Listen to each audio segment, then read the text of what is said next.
ஷஹ்ரு ரமலான் அல்லதி உன்சில ஃபீஹில் குர்ஆன். இந்த குர்ஆன் இறக்கியுள்ளப்பட்ட மாதம். நம்முடைய தொடர்பை அதிகப்படுத்த வேண்டும்.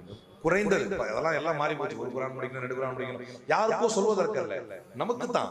தப்பு கிடையாது. 1 2 டார்கெட், எத்தனைக்கும் டார்கெட் வைக்கிறோம். இந்த வருஷத்துல புது வீடு வாங்கணும், இந்த வருஷத்துல 2வது வீடு எடுத்துறோம், இந்த வருஷத்துல கார் வாங்கணும், எவ்வளவு டார்கெட் வைக்கிறோம்.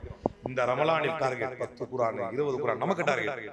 நிறைய குர்ஆனோட தொடர்பு, குர்ஆனுடைய அர்த்தங்களோட தொடர்பு, குர்ஆனுடைய தஃசீரோட தொடர்பு, குர்ஆனுடைய விளக்கங்களோட தொடர்பு, குர்ஆனிலே எந்தெந்த மாதிரியான வசனங்கள் எதற்கு சொல்லப்பட்டிருக்கின்றன என்பதோட தொடர்பு. அந்த குர்ஆனும் நாம அப்படியே நெருங்கி இப்படி ஆகிவிட வேண்டும். நாளை மறுமையில் அந்த குர்ஆனுடைய வசனங்களும் அத்தியாயங்களும் நமக்கு கபரிலும் மறுமையிலும் சாட்சிகளாக வர வேண்டும். அந்த குர்ஆனுக்கும் நமக்குமான தொடர்பு என்பது நாமும் குர்ஆனும் நண்பர்கள் என்பது போல ஆக வேண்டும். பள்ளிவாசல் என்பது நாளை மறுமையில் நமக்கு அர்ஷின் கீழாக நிழல் தரக்கூடிய ஒரு இடமாக, ரஜுலுன் வகல்புஹு முஅல்லகுன் பில் மஸ்ஜித், யாருடைய உள்ளம் பள்ளிவாசலோட தொடர்பில் இருக்கிறதோ அவன் நாளை மறுமையிலே அர்ஷின் நிழல் கீழாக இருப்பான். அதை ரமலான்ல ஏற்படுத்திக்கலாம். அதை பழக்கப்படுத்தப்பட்டு நிறைய பள்ளிவாசல் இப்படி நிறைய நல்ல காரியங்களுக்கான ஒரு ஒர்க் ஷாப் தான் ரமலானே தவிர நாம பசித்திருந்து தாகித்திருந்து 10 பைசாவுக்கு அல்லாஹ்வுக்கு பிரயோஜனம் இல்லை. நீ பசித்திருந்தியா, எனக்கு வானலோகத்துல எனக்கு போஸ்டர் ஒட்டாங்கப்பா, நீ பெரிய அல்லாஹ் அப்படியே சொல்ல போறான் அல்லாஹ்.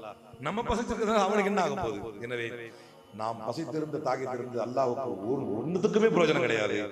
நாம் பசித்திருப்பதும் தாகித்திருப்பதும் நம்மை பக்குவப்படுத்திக் கொள்ளத்தான்.